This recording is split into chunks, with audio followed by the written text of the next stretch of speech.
Hello, a very warm welcome to the Dare Act Conversation series powered by the Grey Matter. Today we have Aasavri Rai joining us all the way from Thailand. Aasavri is a regional migrant protection and assistance officer at United Nations International Organization for Migration. And what's really interesting about Aasavri is that her field of interest, which is international refugee law and humanitarian law, are subjects which are not really, you know, taught in law schools in depth and breadth. So, yet in the same breath, I would say that Aasavri utilized her time in college to explore and identify her niche, which is commendable. So, without wasting any further time, allow me to invite Aasavri.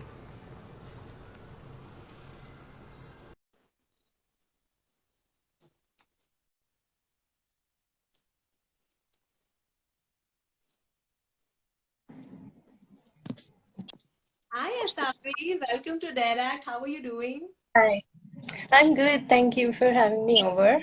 Thank you for joining us today. Fantastic. So, my first question to you is why did you choose to study law? Interesting. And I chose to study law because when I was in school, I was always interested in humanities and related subjects. And I wanted to do a professional degree course after school instead of going for a bachelor's and then figuring out what to do later. So, English, debating, history are things that I was always interested in.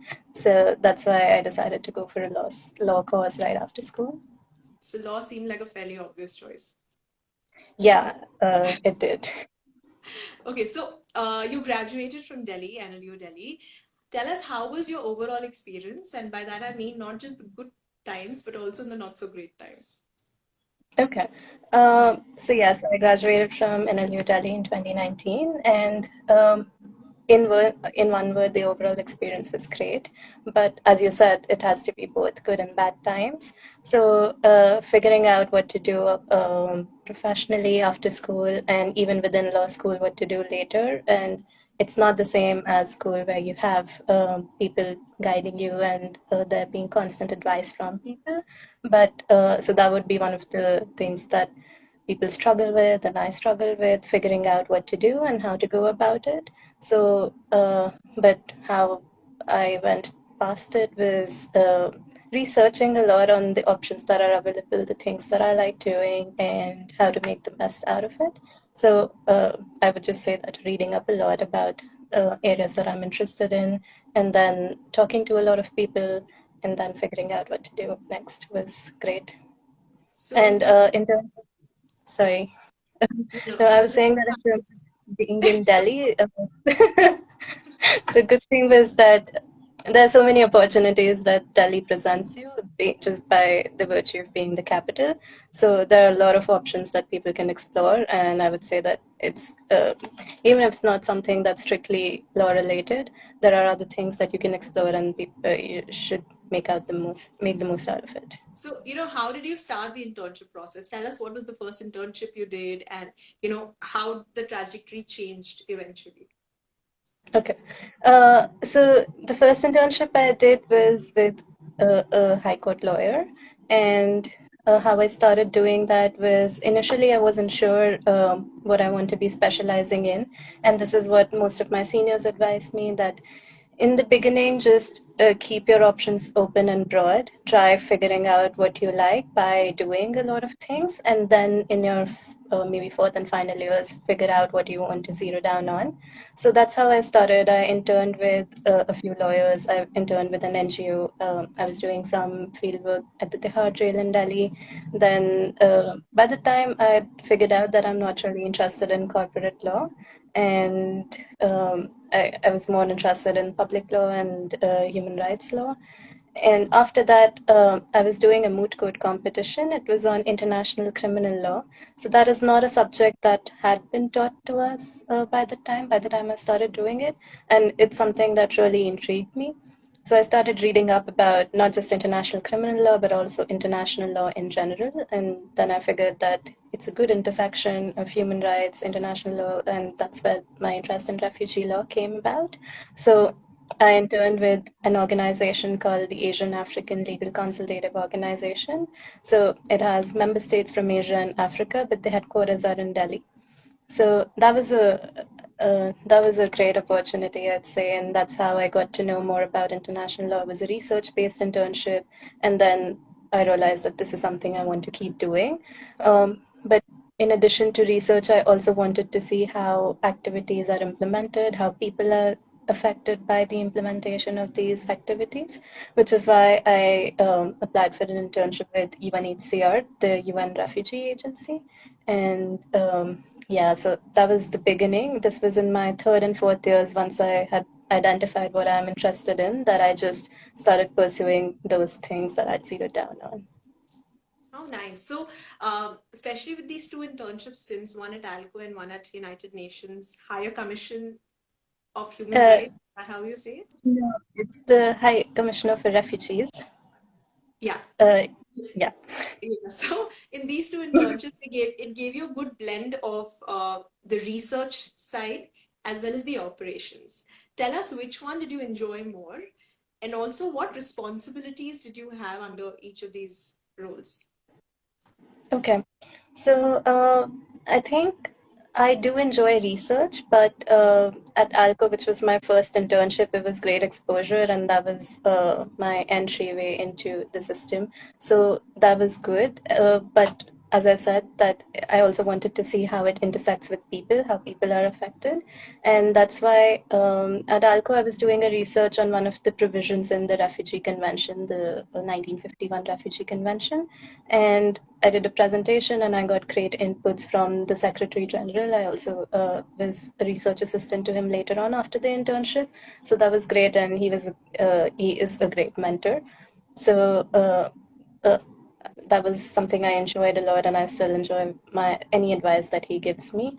But after that, at UNHCR, it was more about refugee status determination. How somebody who is coming and seeking asylum in another country, what are the implications that would be considered in granting that status to that person, and then if someone is leaving the country after having that protection status, then what are the considerations? It's also the human side of the story, that what were the reasons why somebody had to flee from their homes, and what are the reasons why they would want to go back to their homes even if the situation isn't that great back there. So that is something I enjoyed as well. Now, on your question about what I enjoyed more, so I do enjoy both, but I don't enjoy just research. So I enjoy a blend of both, which so that balance is always good, because to be able to implement any activities, I do need to have a research base and an understanding of my own. So for that, research is needed, and that's the kind of research I enjoy. But I also like to see where that research is leading to. Very interesting. Thank you for sharing that. I understand that in your final year, you also received the Arthur Hilton Fellowship. Tell us a little bit about this fellowship and also what project did you undertake? Okay. So after my internship with the UNHCR, I applied for an internship with a think tank, which was called Brookings India at that time, and now it's called CSAP, the Center for Economic and Social Progress.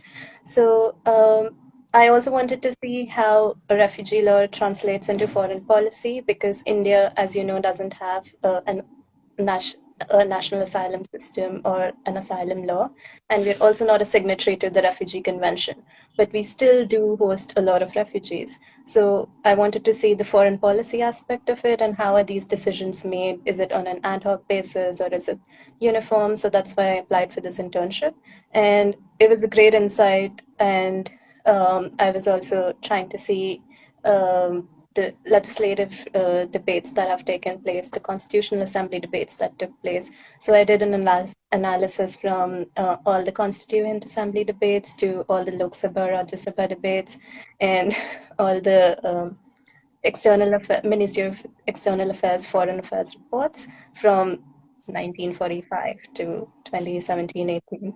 So that was a lot of paperwork, and but it was very interesting because of the kind of statements that you hear, how it changes with each government, how the stance changes, how it changes with different groups and nationalities of people coming in. And at that time, I did realize that this is something I want to keep doing. So my supervisor there he encouraged me to apply for things that interest me more in this field once I graduate. So I was researching and I came across the Arthur Hilton Fellowship. It's a fellowship by the American Society of International Law. Every year they select 4 to 5 people and they're given a small grant to pursue field research. And for this grant, they don't supervise the awardees about how the research is done, how the final output is done. So you have to be affiliated to a host institution in the country that you're operating in. So for me, that host institution was Brookings India because my supervisor was also interested in the research that I was doing. And my project over there was India's response to the 2017 Rohingya influx from Myanmar to neighboring countries. So because this was a foreign policy angle, so we wanted to analyze how the neighboring countries have seen India's response. So how Bangladesh and Myanmar have perceived how India acted at that time. So that's why I did some field research. I was in Bangladesh and Myanmar for some time, and I was interviewing people in the camps there, the Cox's Bazar camp, as well as stakeholders ranging from NGOs to government officials. So that was a very interesting experience as well because on right when you cross the border, how you're perceived and how India's policies are perceived, and also in terms of the stakeholders that are being interviewed.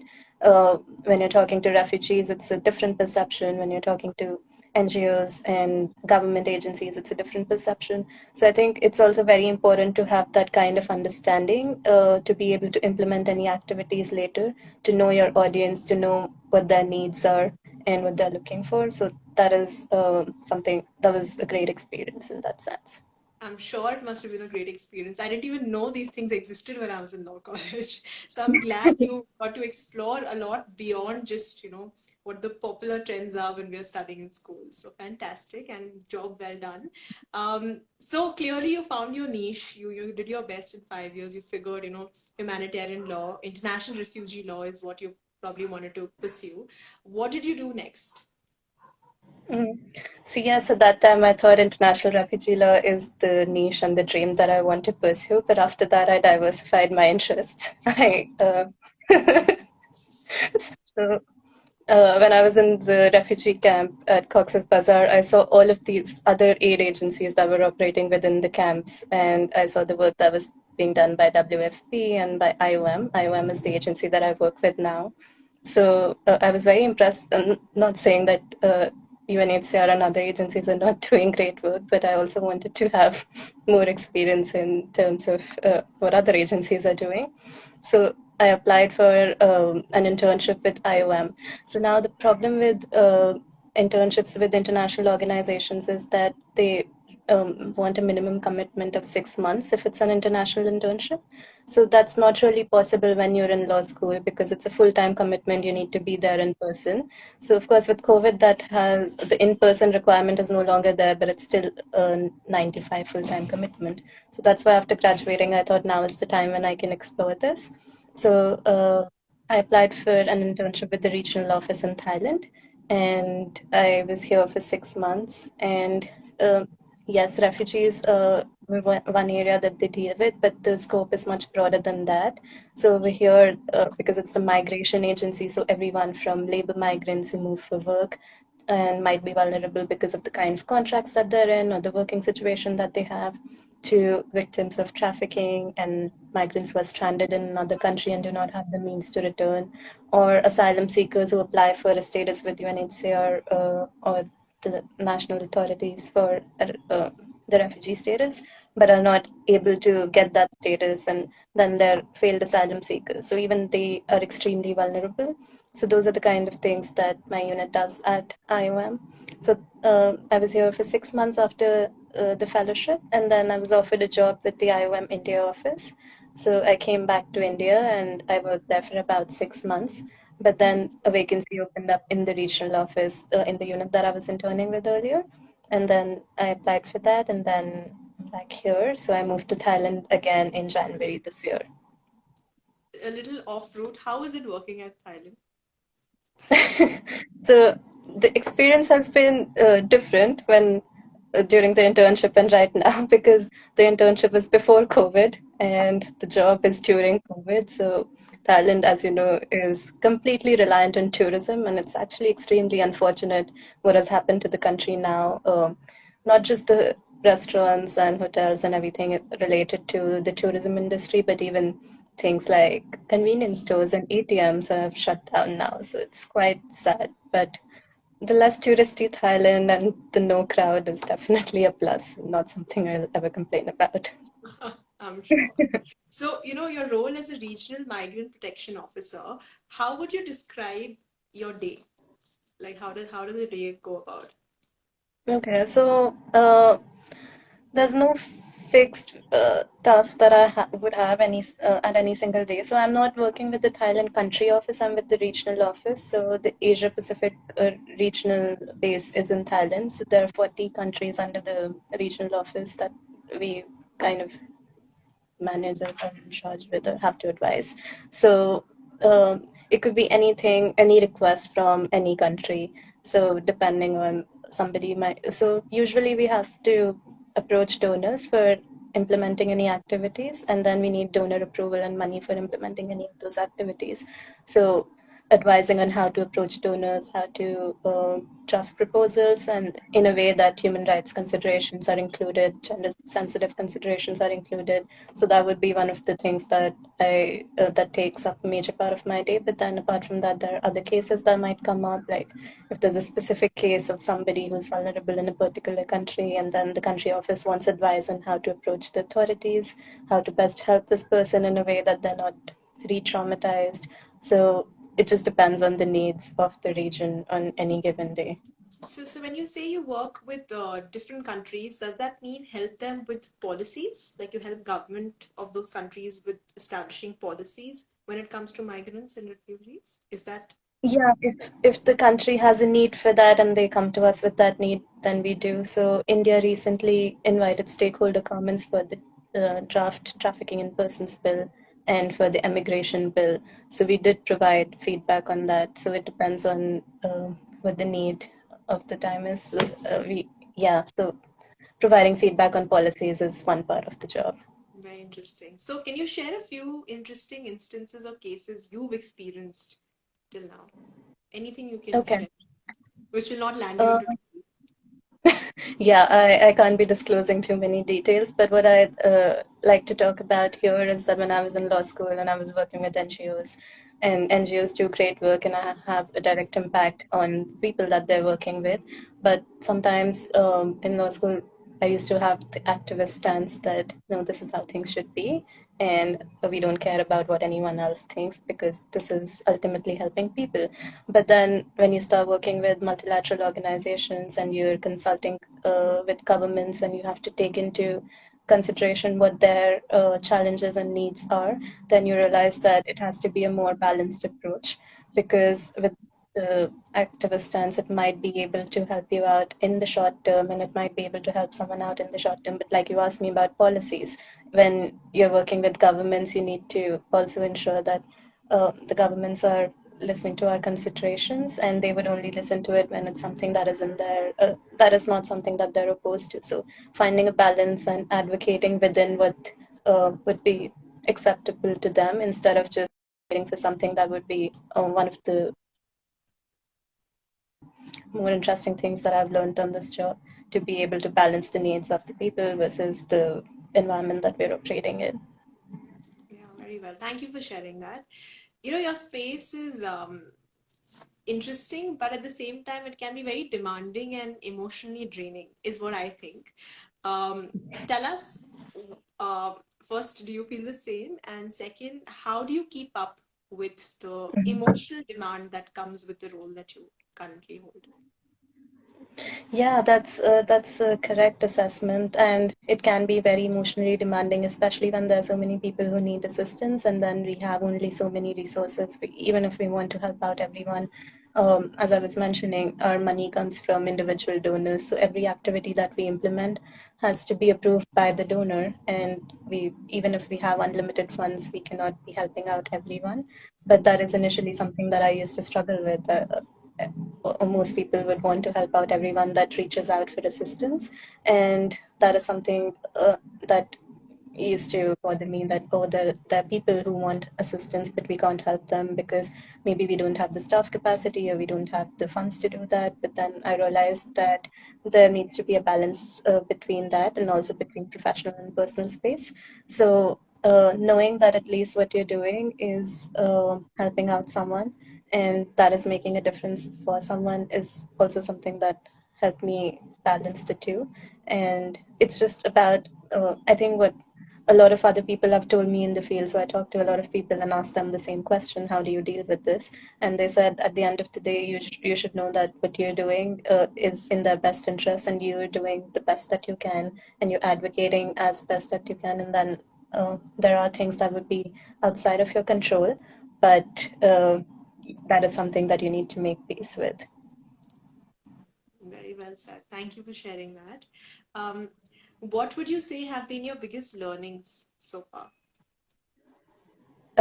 In this job or This in job, law school? personally, yeah, something Okay. that, yeah, Okay, so my biggest learnings would be to keep an eye out for things that you're interested in. Also, like nothing would be served to you on a platter.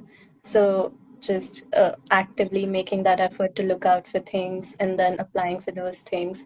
And people won't get the first job that they apply for. There's has to be a process, and you have to apply for a lot of jobs. You might apply for 50 jobs and then get 3 interviews, but that doesn't mean that you should be disheartened with that because opportunities in the field are limited, and the only thing is to just keep trying. So that is one of the things. And also, when you're in the job, or even in law school for that matter, then doing things beyond what you're just supposed to be doing, taking up extra responsibility, asking for work, like not just to build relationships, but also to even broaden your skill set. So that is something that's very important. And also, then people start seeing you, they know that you're interested, and they would reach out to you when they think that there's something that you might be interested in. So that is definitely my biggest learning. fantastic. What do you think is the best way for one to get an opportunity to work with UN? Um, I don't think there is one best way. It depends on what works for anyone. People might have different tracks that they are coming from. So, what has worked for some of the people that I know is either you start interning, that's one of the best entryways into the system. So, not only in terms of gaining experience, but also in terms of building those relationships and getting advice from people. So, that is one of the things. Or if you want to work with the UN, then there are a lot of short term assignments that are offered to people initially. And what I know is that a lot of people are hesitant to take those assignments, which is fair because after spending 5 years in law school and spending all of that money on a legal education, then doing a 3 month contract without having the certainty whether it would be renewed or not. So that is something that not everyone has. Can be doing or has the luxury to be doing. But if you have that opportunity and if you can do something like that, then that is something that would also be a good entry into the system. And then it also depends on what kind of work that you want to be doing. So there are not uh, too many legal roles in the place that I am at. So I think I'm one of the very few lawyers here, probably like the only lawyer in the unit or something. But narrowing down the kind of things that you want to do and then targeting those particular things. So I did not want to be applying to international tribunals and applying for purely legal jobs. But if that is something that I want to apply for, then just keeping an eye out for those things. And it's just a lot about research. There's no one place that you can go to which would give you a list of all the jobs that are there in the UN. So for international jobs, there's a different website. Each country and each agency within that country would be maintaining their own individual website. So it's a long process. You just have to keep checking those things out, checking those websites on a regular basis, and keep sending in applications without getting disheartened. You mentioned about, especially in your field, in your unit, the requirement of legal roles are far and few. I'm sure Yeah. the opportunity also comes out one off. Uh, from the UN organization perspective, what are the capabilities or skills, if I was to ask, what are the capabilities or skills that they look at when they are trying to, hire, and they're trying to kind of narrow down on candidates? Okay, that's a difficult question. So it depends on, again, what kind of roles that you're applying for. You could, as a lawyer, you could also be applying for communications roles and external relations roles, or you could be applying for human rights related roles, the kind of thing that I do, or you could be applying for any administrative role as well. So it's a so your educational qualifications are necessarily not the only things that they're looking for. It also depends on the previous experience that you have, and even for entry level jobs, they do need some sort of experience because of the sheer number of applications that they get. So that's where I again highlight the importance of interning in law school and gaining that experience and skills. So any vacancy notice would have details on what kind of skills that they're looking for and the experience that they're looking for. So you then need to see if you have experience matching to those expectations, and then tailor your CV in a way that says, so for me, it was master's degree in human rights law or something, and international relations and experience in that field. So I saw that. So you need to be checking those boxes because whenever you apply to any job in the UN, so the first criteria would be just to see whether you have that master's plus 2 years of experience, and only that is just the basic filtering criteria. Only then would it go beyond and forward to the to the hiring manager. Very interesting. Now I'm going to ask you one awkward question. Very often, as law students, we may be passionate about human rights, humanitarian law, but the known reality is that it does not pay you much, so it will be very difficult to sustain. What Yeah. is your take on it? That is true sometimes and not so true other times. It depends again on the kind of role and the contract that you're in. So, as I was saying, there might be few contracts which are just short term, which might not pay you more, but then they would lead up eventually and hopefully to a place where you would be able to earn more and sustain yourselves. I did get an offer from an NGO in India which was paying peanuts, and I was willing to take that up. But then I found this internship, which was also this is something that I took up after my graduation, even though it was a paid internship. So it's about making those decisions at that time, and not everyone, again, as I said, has the privilege to be making those decisions. And it also depends on the country that you're in. So the benefits that you get as a national staff might not be the same that you get as an international staff, and the salary also differs in that sense. So yes, like it's just like litigation in that sense. In the first few years, you struggle a bit, but then later on, it leads to better results. Well, thank you so much. And that brings us to the end of our chat. I mean, a lot of insights. I learned a lot about how the UN functions, especially the migration bit that you mentioned. Extremely intriguing. And thank you so much, Aasavri, for daring to act differently and choosing a field that you're truly passionate about. Clearly a role model for many, many aspiring lawyers in the humanitarian law field. And we hope you enjoyed our chat as well. Thank you, and these are very kind words. Thank you so much for having me over as well. Yeah. Have a great weekend, and thank you everyone for logging in. I will see you next week. Thank you. Bye.